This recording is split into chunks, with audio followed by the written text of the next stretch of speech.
नमस्कार, मैं हूं नीतीश राठौर और बिहार में बदल चुका है, तख्ता पलट हो चुका है। इस बार नीतीश कुमार जो है कि आरजेडी और कांग्रेस की जो महागठबंधन थी उसको तोड़कर फिर से बीजेपी के साथ शामिल हो गए हैं और बीजेपी से जुड़ाव हो चुका है। नीतीश कुमार बन चुके हैं अब फिर से 9वीं बार मुख्यमंत्री पद की जो है शपथ ले चुके हैं और इस बार जो डिप्टी सीएम जो है उसमें हो चुका है बदलाव और इस बार के डिप्टी सीएम हैं सम्राट चौधरी और विजय कुमार सिन्हा।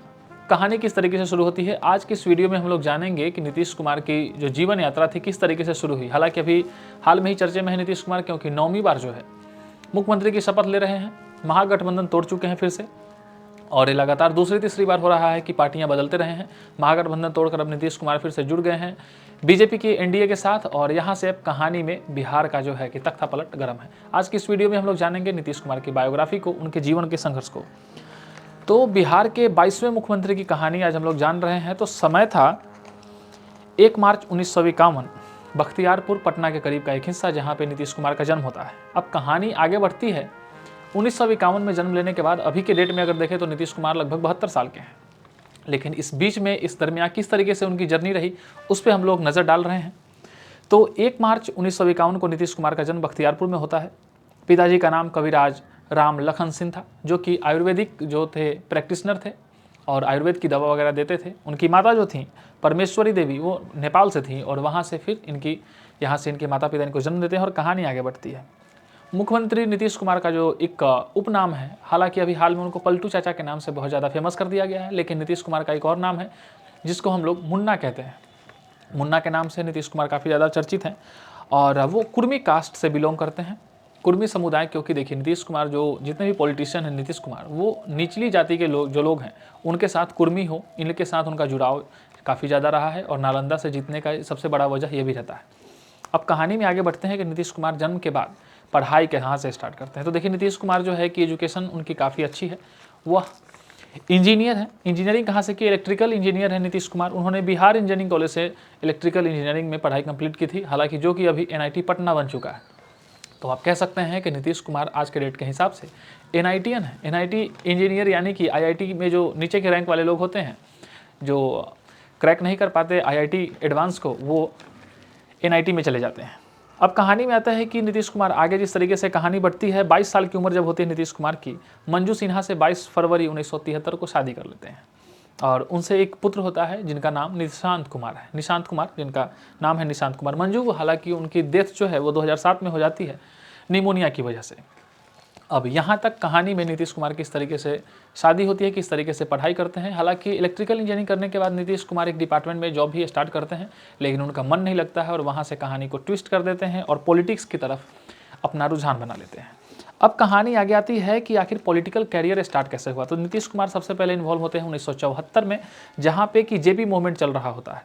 ज्वाइन करते हैं जनता पार्टी को, जिसको कि लीड कर रहे थे सत्येंद्र सिन्हा, और यहीं से उनकी कहानी में ट्विस्ट आता है। नीतीश कुमार अब इंजीनियरिंग की पढ़ाई करने के बावजूद भी पॉलिटिक्स में कदम बढ़ा चुके थे।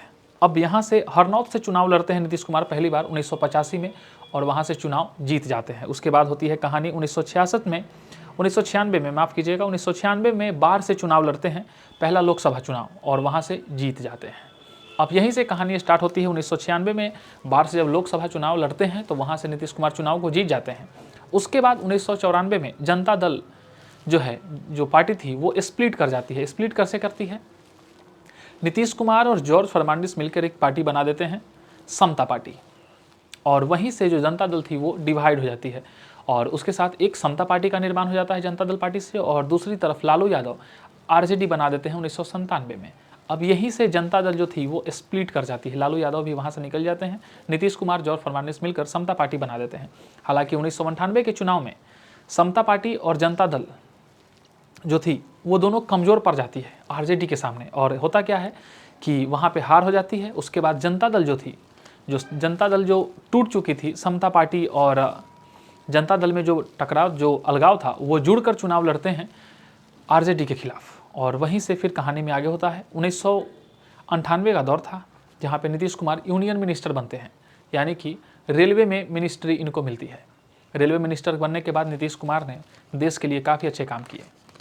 आपको मैं बताऊं कि ऑनलाइन टिकट बुकिंग जो आप देखते हैं, जो पूरे भारत में ऑनलाइन टिकट आप बुक कर पा रहे हैं, ये नीतीश कुमार के ही देना है। साथ ही साथ रेलवे टिकट बुकिंग काउंटर्स जितने भी खुले हैं, उनका जो लेखा जोखा था वो पहले नहीं होता था, ये नीतीश कुमार के आने के बाद ही शुरू हुआ। उसके बाद आप देखें कि तत्काल बुकिंग की जो सुविधा जो आपको मिलती है कि आप जैसे ही स्टेशन पर जाते हैं या फिर ऑनलाइन बैठते हैं और तत्काल टिकट बुकिंग करने के लिए आप जो वेबसाइट पे जाते हैं, ये पहले कुछ नहीं था। ये तब हुआ जब नीतीश कुमार रेलवे मिनिस्टर बने। अब कहानी आगे बढ़ती है कि जब सीएम बने तब क्या हुआ। बिहार में जो व्यवस्था थी उनसे पहले लालू यादव लीड कर रहे थे, लेकिन बिहार का जो स्थिति था काफ़ी ज़्यादा दयनीय था।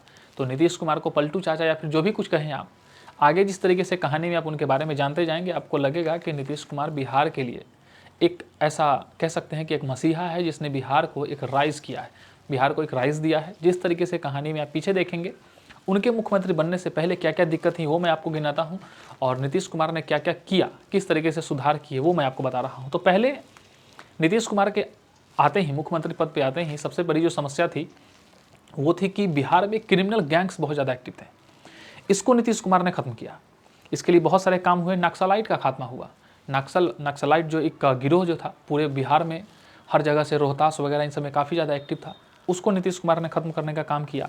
आर्म्स एक्ट लाया। जिस तरीके से पहले क्राइम बहुत ज़्यादा थी, किसी के पास भी गन होता था, कोई किसी का मर्डर कर रहा है, कोई फिरौती ले रहा है, आर्म्स एक्ट लाने से इस तरीके से हुआ कि जिसके पास भी बंदूक है वो रजिस्टर्ड हो गया और वहाँ से क्रिमिनल्स को अरेस्ट करना भी आसान हो गया। और जितने भी गन्स जो थे जो कि अनइथिकली यूज होते थे वो उसमें काफ़ी ज़्यादा गिरावट आ गई, वो काफ़ी ज़्यादा लोग कम यूज़ करने लगे। अब कहानी आगे बढ़ती है कि आपने सुना होगा कि नक्सलाइट जब ज़्यादा बढ़ गई थी तब सैप जवान जिसको बोलते थे बिहार में, कि काफ़ी ज़्यादा लोग बढ़ने लगे। ये सैप जवान कौन थे? ये लोग आर्मी के रिटायर्ड ऑफिशियल्स थे जिनको कि काफ़ी बेहतरीन जो हथियार थे ये सब कुछ देकर नीतीश कुमार ने नक्सलाइट को भगाने में उनका सहयोग लिया। और काफ़ी ज़्यादा अच्छा भी होता था, इसलिए क्योंकि जो सैप के जो आर्मी के जो रिटायर्ड ऑफिसर्स थे उनके लिए पेमेंट कम करनी पड़ती थी, क्योंकि रिटायर्ड ऑफिसर्स थे, और उनको मिला के नीतीश कुमार ने एक सैप गठबंधन बना दिया। सैप यानी कि स्पेशल एक्जुलरी फोर्स पुलिस, और ये काम करती थी नक्सलाइट को भगाने के लिए। उन्होंने बात किया कमांडर्स, ये इस तरीके से कमांडर्स तैयार हो जाते थे जो सैप वाले थे, जो कि बिहार के कांस्टेबल से काफ़ी ज़्यादा एक्टिव थे और नक्सलवाद को हटाने में काफ़ी ज़्यादा कैपेबल थे। और इस तरीके से कहानी आगे बढ़ी। अब आपने सुना होगा कि बहुत ज़्यादा जगहों पे कि किसी सरकारी कर्मचारी पे विजिलेंस डिपार्टमेंट आ जाती है। ये विजिलेंस डिपार्टमेंट जो है, ये रिटायर्ड इंटेलिजेंस जो ऑफिसर्स थे उनका यूज़ करके विजिलेंस डिपार्टमेंट नीतीश कुमार ने बनाया, जिससे कि सरकारी जगहों पे जितने भी सरकारी कर्मचारी हैं जिस तरीके से घूस लेते हैं, जो सभी जितने भी हरकत है या नकारात्मक हरकत, उन सब को हटाने में नीतीश कुमार ने विजिलेंस डिपार्टमेंट को बना दिया। बिफोर नीतीश कुमार से पहले जितना भी अगर कांस्टेबल की भर्ती होती थी तो उसमें एग्जामिनेशन नहीं होता था, उसमें सिर्फ फिजिकल फिटनेस की तौर पे ही आपको पुलिस बना दिया जाता था। और उससे घाटा ये होता था कि जो सत्ता में है या फिर जिसका पहुंच है, जिसका जो फेवरेट है, उसका जॉब लग जाता था, कि कोई टैलेंट की बात नहीं थी, कोई एग्जामिनेशन नहीं होता था, तो वहाँ पे पुलिस की भर्ती जो थी वो अपने हिसाब से लोग कर देते थे, उनको जिसको जो पसंद है उसकी नौकरी लगा दी। अब वहाँ से कहानी स्टार्ट हुई है। अब नीतीश कुमार ने क्या क्या काम किया है, आप पीछे देखते आ रहे हैं कि नीतीश कुमार ने बिहार को किस तरीके से नक्सलवाद से लेके गैंगस्टर्स जितने थे उन सभी से बचाते हुए किस तरीके से आगे किया। अब यहाँ पे गैंगस्टर्स की जब सज़ा हो जाती थी उसके बावजूद भी दिक्कत आते थे, क्योंकि गैंगस्टर्स जो जेल के जो निरीक्षक हैं उनसे ही गठबंधन कर लेते थे, और वहाँ पे फ़ोन भी चले जाते थे, फ़ोन से बातें होती थी, और आतंक जो था उसमें गिरावट नहीं था। यहीं पे नीतीश कुमार इंट्रोड्यूस करते हैं जेल में सेलफोन जैमर्स। अब ये जो आप कहते हैं कि जैमर्स लगे हुए हैं चारों तरफ, नेट काम नहीं कर रहा है, सिग्नल काम नहीं कर रहा है, ये नीतीश कुमार की देन है कि जेल में चारों तरफ से जैमर्स लग गए हैं, और वहाँ से क्राइम जो है कि टेलीफोन पे जितने भी क्राइम्स थे उसको काफ़ी ज़्यादा कम कर दिया है। उसके बावजूद भी नीतीश कुमार जब लगता है कि ये क्राइम कम नहीं हो रहा है, तो जितने भी बड़े लेवल पे जो क्रिमिनल्स थे उनका रेगुलर ट्रांसफ़र होते रहता है। आप देखते होंगे कि मुजफ्फरपुर जेल से भागलपुर, भागलपुर से बेऊर जेल, इस तरीके से जो ट्रांसफ़र होते रहते हैं वो नीतीश कुमार की देन है। इसकी वजह ये थी ताकि जितने भी क्रिमिनल्स हैं उनका जेल निरीक्षक से या फिर जेल में जितने भी ऑफिशियल्स मौजूद हैं उनके साथ उनका जो है कि एक रिश्ता न बन जाए, और वहाँ से जनता के लिए या फिर वो बाहर अंदर बैठकर बाहर क्राइम न करे, और यहाँ से कहानी आगे बढ़ती है। अब यहाँ पे आप देख रहे हैं कि नीतीश कुमार जब मुख्यमंत्री बने तब कितनी समस्याएं थी बिहार में, जिसको नीतीश कुमार ने सॉल्व किया।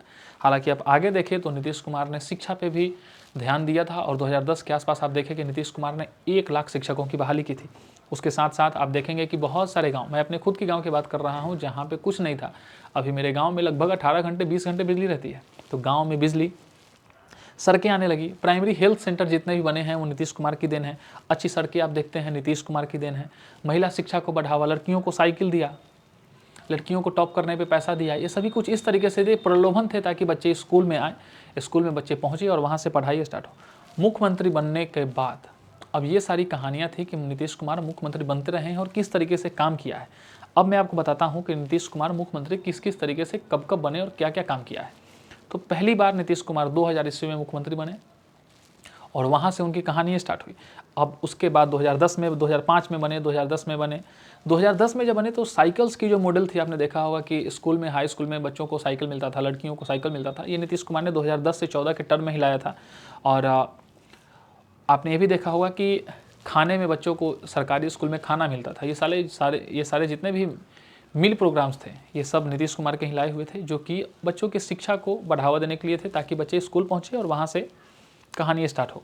अब कहानी में बात करें कि नीतीश कुमार अभी चर्चे में क्यों है, तो चर्चे में इसलिए हैं क्योंकि नीतीश कुमार 9वीं बार 28 जनवरी 2024 को फिर से मुख्यमंत्री पद का इस्तीफा दे चुके हैं।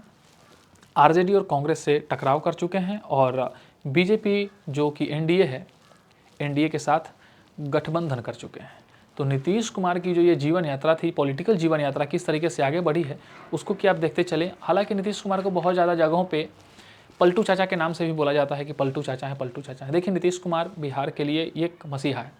मैं बीजेपी का सपोर्टर हूँ कि आरजेडी का सपोर्टर हूँ या फिर मैं जेडीयू का सपोर्टर हूँ, मैं किसका सपोर्टर हूँ, मैं बस कहानियाँ बता रहा हूँ। इसलिए मैं आपको बता रहा हूँ कि नीतीश कुमार ने बिहार के लिए किया क्या है, चाहे वो पलटू चाचा के रूप में हो या फिर किसी भी रूप में हो। नीतीश कुमार ने बिहार के लिए बहुत बड़ा योगदान दिया है। आपको बताते चले कि नीतीश कुमार को मुख्यमंत्री ऑफ द ईयर का भी अवार्ड भारत के लिए मिल चुका है, बेस्ट चीफ मिनिस्टर का अवार्ड मिल चुका है, फोर्ब्स की मैगजीन पे छप चुके हैं नीतीश कुमार। टॉप 10 जितने भी फेमस लोग हैं उनमें बहुत सारे ऐसे अवार्ड्स हैं नीतीश कुमार के जिसके की लिस्ट पड़ी हुई है। आप सर्च करके देखेंगे तो बहुत सारे ऐसे लिस्ट है जिसमें नीतीश कुमार शुमार हैं। उनको पलटू चाचा के नाम से भी लोग बहुत ज़्यादा चिढ़ाते हैं, कहते हैं, नाम रख दिया है। और हालांकि उनका उर्फ नाम जो है कि वो गाँव में मुन्ना के नाम से था। तो ये थी कहानी नीतीश कुमार के बारे में। अगर आप किसी शख्सियत की कहानी को जानना चाहते हैं, किसी इंसान की जीवन यात्रा को जानना चाहते हैं तो कमेंट में उनका नाम बताइए, हम उन पर वीडियो बनाने की कोशिश करेंगे। मिलते हैं अगली वीडियो में किसी नई शख्सियत की कहानी के साथ। तब तक के लिए नमस्कार।